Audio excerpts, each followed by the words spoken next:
당신이 베풀었던 그 모든 친절이 어느 순간 당신을 올가매는 사슬이 되어 있었다. 그것을 알아챈 날 밤, 당신은 아마 천장을 바라보며 오랫동안 눈을 감지 못했을 것이다. 착하게 살면 복이 온다고 배웠다. 먼저 베풀면 언젠가 돌아온다고 믿었다. 그런데 돌아온 것은 고마움이 아니라 더 큰 요구였다. 당신의 침묵은 묵인으로 읽혔고 당신의 온화함은 만만함의 증거가 되었다. 오늘 이 자리에서 우리는 그 역설의 뿌리를 정면으로 들여다보려 한다. 불편하더라도, 외면하고 싶더라도 끝까지 함께 걸어가 주기 바란다. 이 여정의 끝에서 당신이 찾아갈 것은 복수가 아니다. 당신 자신이다. 세상에는 두 종류의 상처가 있다. 하나는 갑자기 닥쳐와 당장 눈에 보이는 상처이고, 다른 하나는 너무나 서서히 스며들어 그것이 상처인지조차 알아채지 못하게 만드는 상처이다. 착하게 살아온 사람들이 겪는 고통은 대부분 후자에 속한다. 어느 날 아침, 문득 거울 앞에 서서 깨닫는다. 내가 언제부터 이렇게 작아졌지? 내가 언제부터 저 사람의 눈치를 이토록 살피게 되었지? 그 깨달음은 벼락처럼 오지 않는다. 조용히, 아주 조용히, 오랜 시간 쌓인 것들이 한꺼번에 무너져 내리는 방식으로 온다. 철학자 아르투어 쇼펜하우어는 인간의 본성을 누구보다 차갑고 정확한 눈으로 들여다본 사람이었다. 그는 낭만적인 위로를 건네지 않았다. 아름다운 거짓말로 사람의 마음을 달래려 하지도 않았다. 그가 남긴 것은 서늘한 진실이었다. 그리고 바로 그 서늘함 속에 역설적으로 우리가 살아가는데 필요한 가장 단단한 지혜가 담겨 있다. 쇼펜하우어는 세상을 아름다운 조화의 공간으로 보지 않았다. 그에게 세계는 맹목적인 의지가 끊임없이 작동하는 무대였다. 그 의지는 아름답거나 도덕적이지 않다. 그저 살아남으려 하고, 더 가지려 하고, 자신의 욕망을 채우려 한다. 인간도 예외가 아니다. 우리 안에는 우리 스스로도 인정하기 쉬운 깊은 이기심이 자리하고 있다. 쇼펜하우어는 그것을 부끄럽게 여기거나 숨기려 하지 않았다. 그는 그것을 인간 존재의 근본 조건으로 받아들이고 그 위에서 어떻게 살아야 하는지를 물었다. 그 물음의 시작점이 바로 오늘 우리가 함께 걸어갈 길이다. 착한 사람이 왜 더 깊이 상처를 입는가? 이 질문에 답하기 위해서는 먼저 인간의 관계가 어떤 방식으로 작동하는지를 이해해야 한다. 사람들은 처음 누군가를 만날 때 그 사람이 어떤 존재인지를 본능적으로 탐색한다. 이 과정은 의식적인 판단이 아니다. 마치 물이 낮은 곳으로 흘러가듯 우리의 무의식은 자신의 욕망이 가장 적은 저항으로 흘러들 수 있는 통로를 찾아낸다. 당신이 부드럽게 웃어주면 그것은 하나의 신호가 된다. 당신이 불편한 부탁에도 마지못해 들어주면 그것은 또 하나의 신호가 된다. 당신이 날카로운 말에도 그냥 넘겨주면 그것 역시 신호다. 그 신호들이 모여서 하나의 지도를 만든다. 이 사람은 안전하다. 이 사람에게는 무엇을 해도 크게 돌아올 것이 없다. 이 사람의 공간은 내가 편하게 기댈 수 있는 곳이다. 이 지도가 완성되는 순간 당신을 향한 그들의 태도는 달라지기 시작한다. 존중이 줄어들고 요구가 늘어나고 경계는 흐릿해진다. 이것은 그들이 악한 사람이기 때문이 아니다. 쇼펜하우어의 언어로 말하자면 그것은 인간이라는 존재가 태생적으로 가지고 있는 의지의 작동 방식이다. 물이 바위를 뚫는 이유는 바위를 미워해서가 아니다. 그저 낮은 곳으로 흐르는 것이 물의 본성이기 때문이다. 인간의 이기적 욕망도 마찬가지다. 저항이 가장 적은 방향으로 가장 안전한 통로로 흘러든다. 그리고 당신이 오랫동안 그 통로의 역할을 해온 것이다. 이 사실을 처음 마주하는 것은 몹시 쓰라리다. 내가 진심으로 베풀었던 것들이 결국 나를 약하게 만드는 재료가 되었다는 사실. 내가 더 친절할수록 더 만만해졌다는 사실. 그러나 이 쓴 진실을 외면하는 한 같은 패턴은 반복된다. 그래서 우리는 지금 이 서늘한 진실 앞에 정직하게 서야 한다.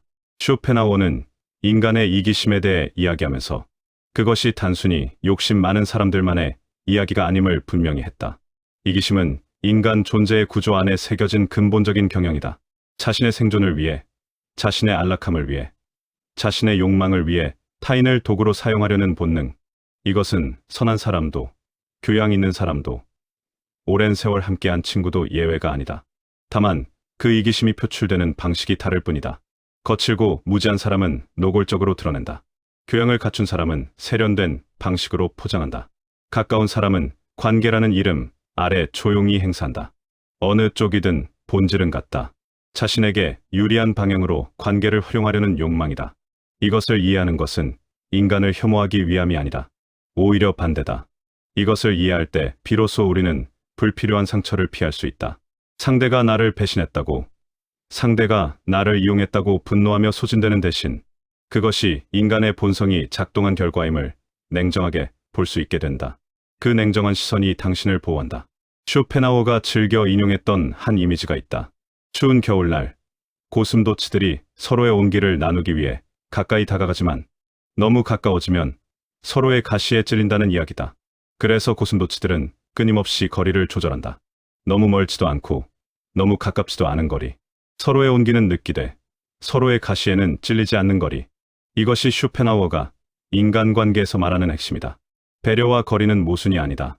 진정한 배려는 자신을 지키는 것에서 시작된다. 자신의 가시를 완전히 숨긴 채 온기만을 내어주는 고슴도치는 결국 상대의 가시에 일방적으로 찔리고 만다. 당신의 가시는 당신의 권리이고 당신의 경계이고 당신의 품격이다. 여기 50대 초반의 한 남자가 있다. 그는 젊은 시절부터 관계에 진심인 사람이었다. 친구가 어려움에 처하면 자신의 일처럼 발벗고 나섰고, 가족을 위해서라면 자신의 욕구는 늘 뒤로 미루었다. 직장에서도 마찬가지였다. 동료가 힘들어 보이면 먼저 다가갔고, 불합리한 상황에서도 갈등을 피하기 위해 자신이 감내하는 쪽을 택했다. 세월이 흘렀다. 그런데 어느 날부터인가 주변을 돌아보니 그가 그토록 공들였던 관계들이 이상한 방향으로 기울어져 있었다. 친구들은 그에게 쉽게 부탁했고 거절하면 서운해했다. 가족은 그의 헌신을 당연히 여겼고 특별한 고마움을 표하는 법이 없었다. 직장의 동료들은 불편한 일이 생기면 의뢰 그에게 미루었다. 그가 거절할 사람이 아니라는 것을 모두가 알고 있었기 때문이다. 그는 스스로에게 물었다. 내가 무언가 잘못한 것이 있나? 내가 충분히 잘하지 못한 것인가? 그러나 그 질문 자체가 이미 방향이 틀렸다. 문제는 그가 덜 잘했기 때문이 아니었다. 오히려 너무 잘했기 때문이었다. 너무 많이 내어주었기 때문에 상대들은 그것을 당연한 것으로 학습했다. 그의 친절이 반복될수록 그것은 특별한 배려가 아니라 기본값이 되었다. 그 기본값 아래로 내려가는 순간에야 비로소 그들은 불편함을 느꼈다. 이것이 선의의 역설이다. 더 많이 줄수록 더 많이 당연시된다. 더 부드러울수록 더 쉽게 침범당한다. 이 역설을 깨닫지 못하는 한 착한 사람은 더 열심히 더 많이 주면서도 더 깊이 고갈되어 간다. 쇼펜하우어는 의지와 표상으로서의 세계라는 그의 주저에서 인간이 세상을 인식하는 방식을 해부했다. 우리가 보는 세상은 세상 그 자체가 아니라 우리의 감각과 인식이 만들어낸 표상이다. 다시 말해, 각자가 자신만의 렌즈를 통해 세상을 보고 있다는 것이다. 이 관점은 인간관계에서 매우 중요한 통찰을 준다. 당신을 만만하게 보는 사람의 시선 속에서 당신은 어떤 존재인가? 그것은 당신의 실제 모습이 아니다. 그것은 그 사람의 비좁고 굴절된 렌즈가 만들어낸 하나의 상이다. 마치 오목거울 앞에 선 것처럼 왜곡된 거울이 보여주는 모습은 진실이 아니다. 그런데 우리는 얼마나 자주 그 왜곡된 거울 앞에서 자신을 의심하는가? 저 사람이 나를 저렇게 본다면 어쩌면 나는 정말 그런 사람인지도 모른다고. 그 순간 우리는 타인의 굴절된 인식에 자신의 존재를 종속시켜버린다. 자신의 가치를 타인의 평가에 맡겨버리는 것이다. 쇼펜하우어는 이것을 가장 위험한 오류로 보았다. 인간의 의식은 제각각이며 그 의식이 만들어내는 표상은 그 사람의 내면, 상태와 인식의 한계를 반영할 뿐이다. 누군가 당신을 하찮게 여긴다면 그것은 당신이 하찮기 때문이 아니라 그 사람의 내면, 세계가 그만큼 협소하기 때문이다. 당신을 깎아내림으로써 자신이 높아지는 착각을 구하는 사람은 스스로의 힘으로 높아질 내공이 없는 사람이다. 이 사실을 이해하는 것은 단순한 위로가 아니다. 이것은 당신이 지금 서 있는 위치를 다시 확인하는 일이다. 당신의 가치는 타인의 인식 속에 있지 않다. 그것은 언제나 당신 안에 있었다. 사람이 오랜 세월 착하게 살아왔다면 그것은 그의 품성이 본래 그러하기 때문이다. 그 품성은 귀하다. 그런데 그 귀한 품성이 잘못된 방향으로 사용될 때 그것은 자신을 해치는 도구가 된다. 배려는 아름다운 것이다. 그러나 자기 자신을 지우면서까지 타인을 위하는 것은 배려가 아니다. 그것은 자기 학대에 가깝다. 온화함은 덕이다. 그러나 모욕에도 웃어넘기는 온화함은 상대에게 더 많이 넘어와도 된다는 허가증을 쥐어주는 것과 같다. 관용은 성숙한 인간의 표징이다. 그러나 반복되는 무례에 대한 관용은 그 무례를 정상화하는 데 기여할 뿐이다. 그렇다면 어떻게 해야 하는가? 차갑게 굴어야 하는가? 먼저 공격해야 하는가? 쇼펜하우어는 그런 방향을 제안하지 않았다. 그가 말한 것은 훨씬 더 정교하고 품위 있는 방식이었다. 자신의 가시를 세운다는 것은 상대를 찌르겠다는 의미가 아니다. 나에게는 넘어서는 안 되는 영역이 있다는 것을 분명히 하는 것이다. 그 경계는 화를 내며 드러낼 필요가 없다. 오히려 가장 효과적인 경계는 조용하고 일관된 태도다. 무례한 말에 굳이 반응하지 않는 것. 불합리한 부탁에 짧고 분명하게 거절하는 것. 자신의 감정과 시간을 함부로 내어주지 않는 것. 이 모든 것이 가시를 세우는 방식이다. 그리고 이 경계가 일관될 때 사람들은 서서히 알아챈다. 이 사람은 예전과 다르다. 이 사람에게는 함부로 대할 수 없다. 그 인식의 전환은 말이 아니라 행동으로만 만들어진다. 쇼펜하우어의 철학에서 가장 오해받는 개념 중 하나가 염세주의다. 많은 사람들이 그를 삶을 부정한 철학자로 이해한다. 그러나 그것은 표면적인 읽기다. 그가 부정한 것은 맹목적인 의지에 끌려다니는 삶이었다. 욕망에 이끌려 고통에서 고통으로 흘러가는 삶. 타인의 인정을 얻기 위해 자신을 소진하는 삶. 그것을 그는 가장 어리석은 삶의 방식으로 보았다. 그가 진정으로 말하고자 했던 것은 의지로부터의 해방이었다. 맹목적인 욕망의 파도에 휩쓸리지 않고 고요한 내면의 관조자가 되는 것. 세상의 소란 속에서도 흔들리지 않는 자신의 중심을 발견하는 것. 그것이 그가 평생을 통해 탐구한 자유의 형태였다. 이 관점에서 보면 타인의 무례함에 분노하며 복수를 꿈꾸는 것은 맹목적인 의지에 다시 사로잡히는 것이다. 분노는 에너지를 소모하고 복수의 욕망은 우리를 상대에게 묶어둔다. 당신이 누군가를 증오하고 있는 한 그 사람은 당신의 의식 속에 살아있다. 당신의 소중한 내면, 공간을 차지하고 당신의 에너지를 빨아들이고 있다. 쇼펜하우어가 권하는 것은 그 사슬을 끊는 것이다. 증오를 통해서가 아니라 무관심을 통해서, 상대를 굴복시킴으로써가 아니라 상대가 더 이상 당신의 내면에 영향을 미치지 못하는 상태에 도달함으로써. 이것이 진정한 해방이다. 흔히 사람들은 감정을 억누르거나 감추는 것이 내면의 평화로 이어진다고 오해한다. 그러나 그것은 다르다. 감정을 억누르는 것은 내면에 더 큰 압력을 쌓는 일이다. 쇼펜하우어가 말한 의지로부터의 해방은 감정을 없애는 것이 아니라 감정이 자신을 지배하도록 내버려두지 않는 것이다. 분노를 느끼는 것은 자연스럽다. 억울함을 느끼는 것도 당연하다. 그 감정들은 당신에게 무언가 잘못되었다는 것을 알려주는 신호다. 문제는 그 신호를 받은 뒤 어떻게 하는가이다. 그 신호에 따라 자신의 경계를 세우는 것과 그 신호에 압도되어 상대를 향해 에너지를 소진하는 것은 전혀 다른 결과를 낳는다. 분노가 일어날 때 잠시 그 감정을 바라보라. 이것이 나에게 무엇을 말하고 있는가? 내가 어떤 부분에서 나 자신을 지키지 못하고 있는가? 그 감정은 나를 향한 신호이지 상대를 향해 발사해야 할 무기가 아니다. 그것을 내면으로 향하게 할 때 분노는 자기 인식의 도구가 된다. 이 전환이 일어나는 순간 당신은 상대방의 무례함으로부터 놀랍도록 자유로워진다. 그들의 행동이 더 이상 당신의 세계 중심에 놓이지 않게 된다. 그것은 단지 그 사람이 그런 상태에 있다는 사실을 확인시켜주는 정보가 될 뿐이다. 쇼펜하우어는 고통에 대해 매우 독특한 시각을 가지고 있었다. 그는 고통을 제거되어야 할 것으로만 보지 않았다. 고통은 인간 존재의 조건이며 그것을 직시할 때 우리는 비로소 더 깊은 이해에 도달한다고 그는 말했다. 당신이 지금 느끼는 그 아픔, 배려가 외면당한 그 서러움, 진심이 당연히 취급된 그 허망함, 그것들은 당신에게 무언가 중요한 것을 가르쳐주고 있다. 세상이 당신이 믿었던 것과 다르게 작동한다는 것, 인간은 당신이 기대했던 것보다 훨씬 더 본능적인 존재라는 것, 그리고 그 현실 속에서 당신이 자신을 지키기 위해 무엇이 필요한지. 이 깨달음은 냉소주의와 다르다. 세상을 싸늘하게 보며 아무것도 기대하지 않겠다는 것이 아니다. 세상을 있는 그대로 보는 것이다. 따뜻한 환상을 걷어내고 인간의 본성을 직시하며 그 위에서 더 지혜롭고 더 자유롭게 관계를 맺는 것이다. 기대가 줄어들면 실망도 줄어든다. 그리고 놀랍게도 기대 없이 건네는 진심이 기대로 가득 찬 진심보다 훨씬 더 가볍고 자유롭다. 50대, 60대를 살아가는 많은 사람들이 공통적으로 이야기하는 것이 있다. 이제야 사람이 보인다는 것. 이제야 관계가 어떻게 작동하는지 알겠다는 것. 그런데 그 깨달음이 오는 것이 왜 이렇게 늦은가? 그것은 우리가 젊은 시절부터 받은 교육이 너무나 도덕적인 이상을 가르쳤기 때문이다. 착하게 살면 된다. 진심을 다하면 된다. 먼저 베풀면 된다. 이 가르침들은 아름답다. 그러나 그것이 전부인 것처럼 가르쳐진 것이 문제였다. 세상이 그 도덕적 이상대로 돌아가지 않을 때 우리는 어떻게 해야 하는지를 배우지 못했다. 쇼펜하우어는 그 부분을 정면으로 다루었다. 그는 도덕의 필요성을 부정하지 않았다. 오히려 그는 도덕의 진정한 기반은 연민이라고 말했다. 타인의 고통에 공감하는 능력. 그것이 진정한 도덕의 뿌리다. 그러나 동시에 그는 세상이 도덕적 원칙대로 움직이지 않는다는 것도 분명히 했다.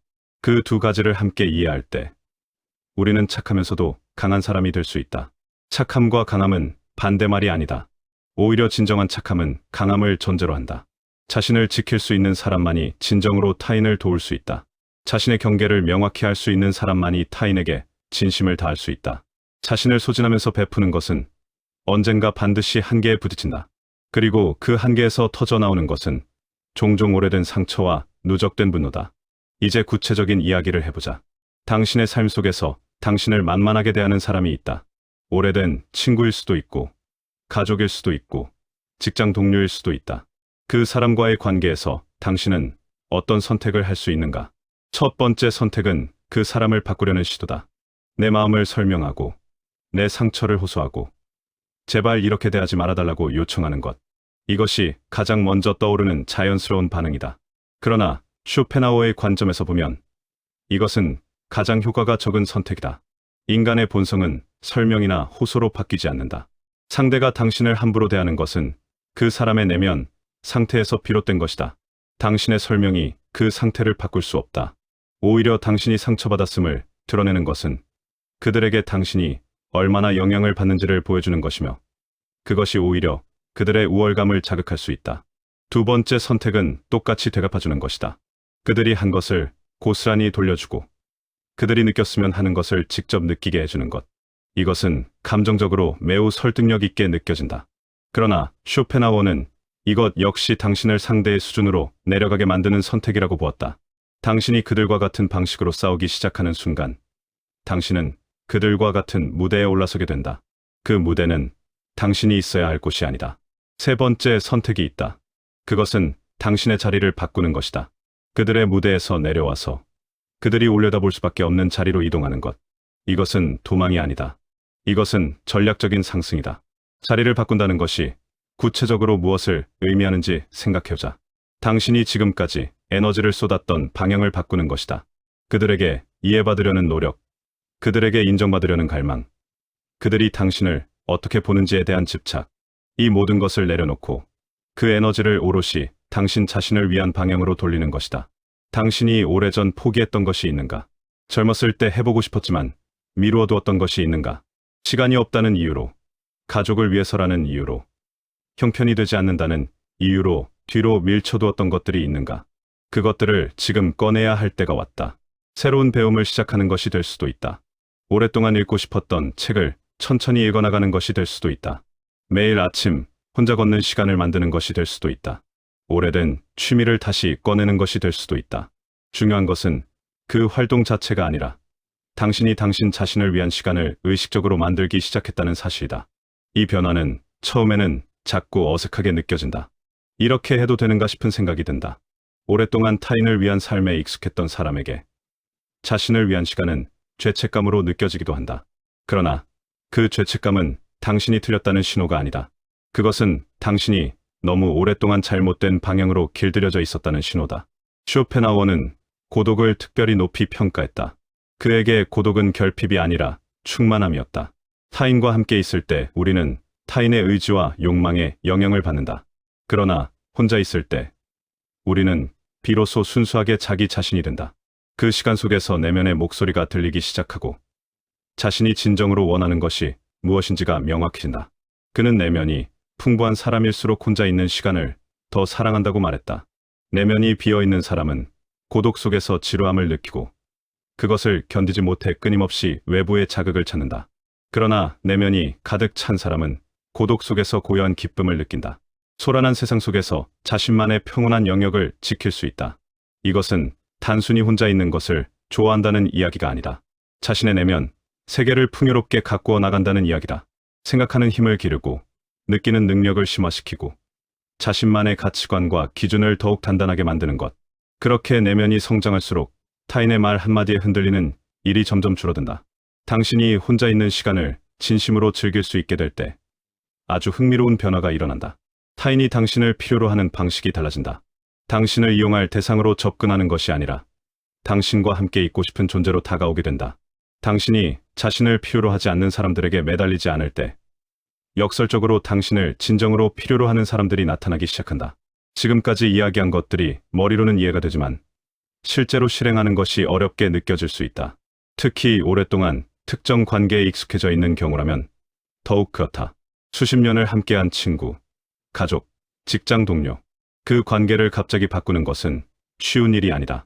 그래서 급격한 변화를 권하지 않는다. 작은 것부터 시작하는 것이 현명하다. 오늘부터 모든 부탁에 거절하겠다거나 오늘부터 그 사람을 완전히 무시하겠다는 결심은 오래가지 않는다. 감정이 앞서면 지속력이 떨어진다. 대신 아주 작은 것 하나를 바꾸어 보라. 평소에 즉각적으로 대답하던 메시지를 오늘은 자신이 준비가 되었을 때 답하는 것. 평소에 무조건 들어주던 부탁에 오늘은 잠깐 생각해보겠다고 말하는 것. 평소에 억지로 웃어주던 농담에 오늘은 그냥 표정 없이 넘어가는 것. 이 작은 변화들이 쌓이면 상대는 서서히 당신의 달라진 태도를 감지한다.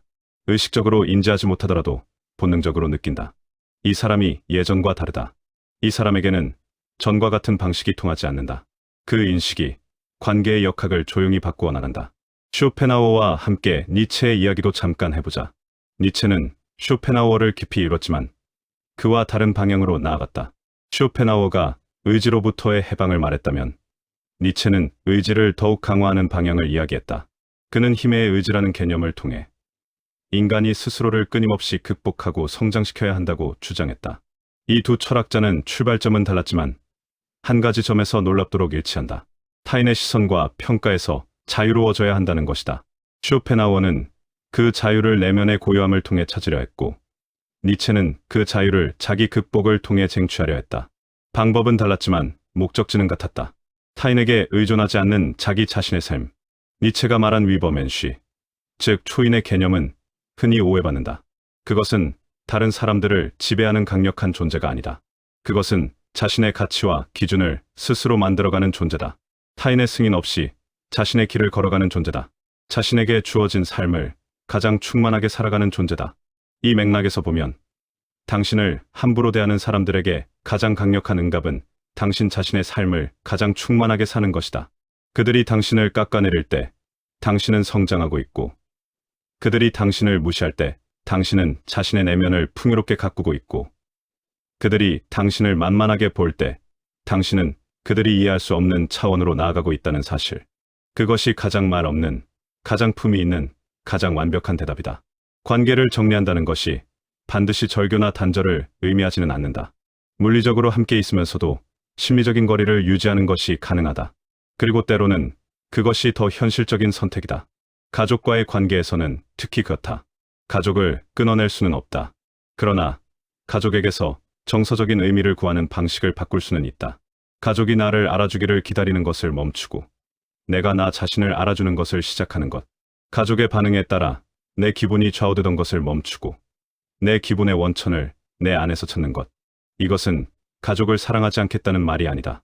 가족을 사랑하되 그 사랑이 나를 소진하는 방식이 아니어야 한다는 것이다. 사랑하면서도 나 자신을 지키는 것. 함께하면서도 내 중심을 유지하는 것. 이것이 성숙한 관계의 방식이다. 오랜 세월 가족을 위해 자신을 지어온 사람들이 있다. 그들이 자신을 되찾기 시작할 때 처음에는 주변에서 당황하거나 불만을 표하기도 한다. 당연했던 것들이 사라지기 시작하면 불편함을 느끼는 것은 자연스럽다. 그러나 시간이 지나면서 뭔가 달라졌다는 것을 알아챈다. 그 사람이 더 단단해지고 더 자신감 있어지고 더 진정성 있게 느껴진다는 것을. 그리고 그것이 관계 전체를 변화시키기 시작한다. 이 이야기를 나누면서 우리가 놓치지 말아야 할 것이 있다. 쇼펜하우어가 말한 연민의 윤리다. 그는 이기심을 인간의 기본 조건으로 인정했지만 그것이 전부라고 보지 않았다. 인간에게는 타인의 고통에 공명하는 능력, 즉 연민이 있다고 그는 믿었다. 그리고 그 연민에서 진정한 도덕이 시작된다고 보았다. 자신을 지키는 것을 이야기하다 보면 자칫 타인에 대한 냉담함으로 흐를 수 있다. 그러나 그것은 우리가 원하는 방향이 아니다. 자신을 지키는 것과 타인에게 연민을 갖는 것은 서로 모순되지 않는다. 오히려 자신이 건강하고 온전할 때 타인에게 더 진정한 연민을 나눌 수 있다. 당신을 함부로 대하는 사람을 향해서도 연민이 가능하다. 그것은 그들을 용서하거나 그들의 행동을 허용하는 것이 아니다. 그들의 행동이 그들 자신의 내면적 결핍에서 비롯된 것임을 이해하는 것이다. 자신이 낮다고 느끼는 사람이 타인을 낮춤으로써 균형을 찾으려 한다. 자신이 불안한 사람이 타인을 통제함으로써 안도감을 구한다. 그것은 비난받아야 할 일이지만 동시에 그 안에는 불쌍함이 있다.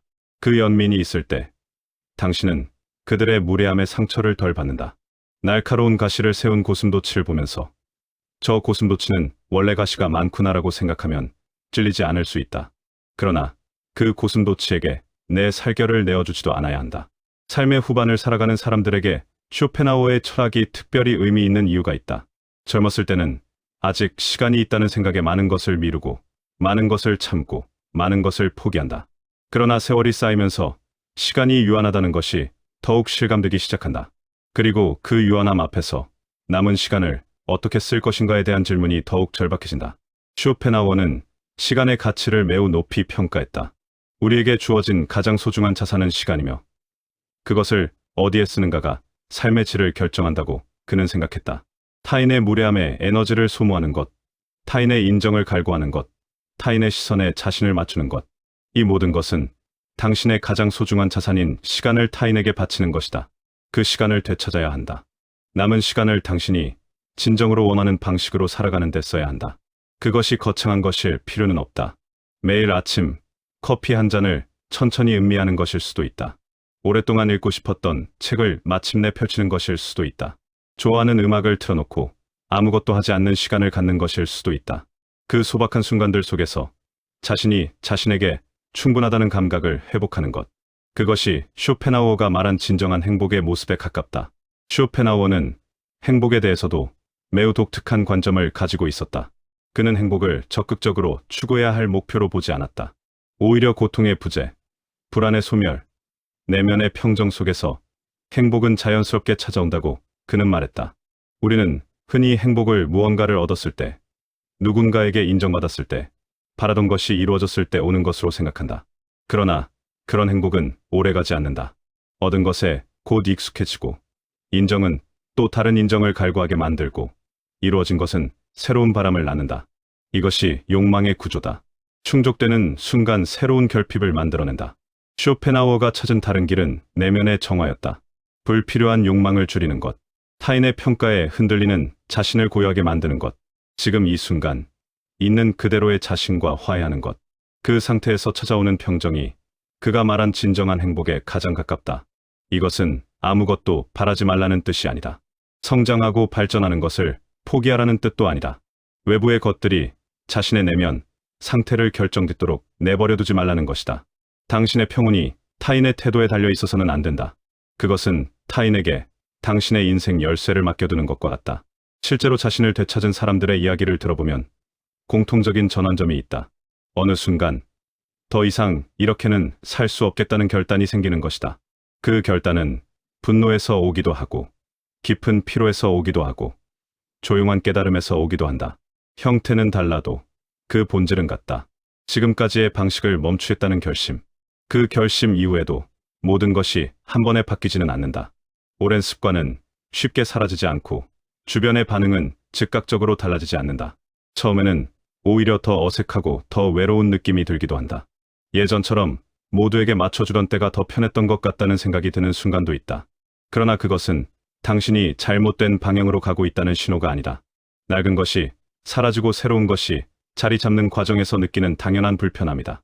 그 불편함을 견디면서 자신의 방향을 잃지 않는 것. 그것이 이 여정에서 가장 중요한 것이다. 그리고 시간이 지나면서 달라진다. 자신이 달라지고 주변이 달라지고 세상을 보는 눈이 달라진다. 당신을 함부로 대하던 사람들의 말이 예전만큼 깊이 파고들지 않는다. 그들의 시선이 더 이상 당신의 하루를 망치지 않는다. 타인의 평가에 지배받던 내면이 조금씩 자기 자신의 것이 되어간다. 이 여정에서 쇼펜하우어의 또 다른 통찰이 도움이 된다. 그는 우리가 가진 것 중에서 가장 직접적으로 우리의 행복에 영향을 미치는 것은 내면의 상태라고 말했다. 외적 환경, 타인의 태도, 사회적 지위, 재물, 이런 것들도 물론 영향을 미치지만 그것들은 간접적이고 제한적이다. 반면 내면의 건강함, 정신의 활기, 자기 자신과의 관계, 이것들은 매 순간 당신의 실제 삶의 질을 결정한다. 아무리 주변 환경이 좋아도 내면이 불안하면 고통스럽고, 아무리 주변 상황이 어려워도 내면이 고요하면 평화롭다. 쇼펜하우어는 이 진실을 누구보다 선명하게 보았다. 그래서 그는 내면을 가꾸는 일에 무엇보다 많은 가치를 두었다. 읽고 생각하는 것, 자연 속에서 걷는 것, 예술을 감상하는 것, 음악에 귀를 기울이는 것, 이런 것들이 그에게는 단순한 취미가 아니었다. 그것은 내면의 세계를 풍요롭게 만드는 수련이었다. 그리고 내면이 풍요로울수록 외부의 소란에 흔들리지 않는 힘이 생긴다. 당신이 오늘부터 할 수 있는 가장 중요한 일이 있다면 그것은 내면에 무언가를 채워 넣는 것이다. 타인에 대한 생각이 아닌 자신에 대한 생각, 타인의 행동에 대한 분석이 아닌 자신이 원하는 것에 대한 탐색, 그 체험이 쌓일수록 당신의 내면은 더욱 단단하고 풍요로운 세계가 된다. 오늘 우리가 나눈 이야기를 마무리하면서 몇 가지를 다시 정리해보고 싶다. 당신의 착함은 잘못이 아니다. 그것은 당신이 오랜 세월 품어온 가장 귀한 자산이다. 그러나 그 착함이 자신을 지우는 방식으로 표현되어 왔다면 이제는 그 방향을 바꿀 때가 되었다. 착함은 자신을 포함한 모든 존재를 귀하게 여기는 것이어야 한다. 자신을 제외한 모든 사람을 위하는 착함은 결국 자신을 소진시킨다. 당신이 겪은 무례함은 당신의 탓이 아니다. 그것은 인간의 본성이 당신이 만들어 놓은 통로를 따라 흘러들어온 결과다. 이제 그 통로를 바꾸면 된다.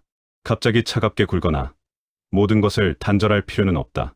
조용히, 일관되게 당신의 경계를 세워가면 된다. 타인의 인정에서 자유로워지는 것이 중요하다. 당신의 가치는 타인이 결정하지 않는다. 그것은 언제나 당신 안에 있었고 지금도 있으며 앞으로도 있을 것이다. 타인이 당신을 알아주지 않는 것은 당신이 소중하지 않기 때문이 아니라 그들의 눈이 그것을 볼 만큼 밝지 않기 때문이다. 고독을 두려워하지 마라. 혼자 있는 시간 속에서 당신은 자신을 가장 온전히 만날 수 있다. 그 시간이 쌓일수록 내면이 풍요로워지고 타인에게 기대지 않아도 충만한 삶이 가능해진다. 그 충만함이 당신의 자연스러운 품위가 된다. 그리고 당신을 함부로 대했던 사람들에게 가장 완벽한 답은 당신의 빛나는 삶이다. 그들과 싸우거나 그들을 굴복시키는 것이 아니라 그들이 당신의 삶에 더 이상 흔적을 남기지 못할 정도로 당신이 성장하는 것. 그것이 쇼펜하우어가 우리에게 남긴 가장 품위 있는 삶의 지혜다. 마지막으로 한 가지를 더 이야기하고 싶다. 이 모든 변화는 한 번의 결심으로 이루어지지 않는다. 오늘 이 이야기를 듣고 마음이 움직였다고 해서 내일부터 모든 것이 달라지지는 않는다. 그것을 처음부터 기대하지 않는 것이 오히려 현실적이다. 변화는 느리게, 조용히, 하루하루의 작은 선택들 속에서 이루어진다. 오늘 하나의 부탁에 처음으로 거절해보는 것. 오늘 자신을 위한 시간을 30분 만들어보는 것. 오늘 타인의 말 한마디에 즉각 반응하는 대신 잠시 자신의 내면을 들여다보는 것. 이 작은 것들이 모여서 결국 당신을 변화시킨다. 그리고 그 변화의 과정에서 당신에게 필요한 것은 타인의 응원이 아니다. 당신 자신에 대한 신뢰다. 내가 나를 귀하게 여기는 것이 옳다는 것. 내가 나의 경계를 지키는 것이 이기적인 것이 아니라는 것. 내가 나를 위한 시간을 갖는 것이 죄가 아니라는 것. 그 신뢰가 흔들릴 때마다 오늘 이 이야기를 다시 떠올려주기 바란다. 쇼펜하우어는 세상을 냉철하게 보았지만 그의 철학의 깊은 곳에는 인간에 대한 진지한 관심이 있었다. 우리가 더 자유롭게, 더 진실하게, 더 자신답게 살기를 바라는 마음. 타인의 욕망에 휘둘리지 않고 자신의 의지로 자신의 삶을 살아가기를 바라는 마음. 그 마음을 오늘 당신과 나누고 싶었다. 당신의 삶이 당신 자신의 것이기를. 당신의 평온이 타인의 태도에 달려있지 않기를. 당신이 자신을 가장 소중한 존재로 여기며 그에 걸맞은 대우를 스스로에게 먼저 베풀기를. 그것이 이 긴 사유의 여정이 당신에게 남기고자 하는 단 하나의 바람이다. 당신은 충분히 그럴 자격이 있다. 언제나 그래왔고 지금도 그렇고 앞으로도 그럴 것이다.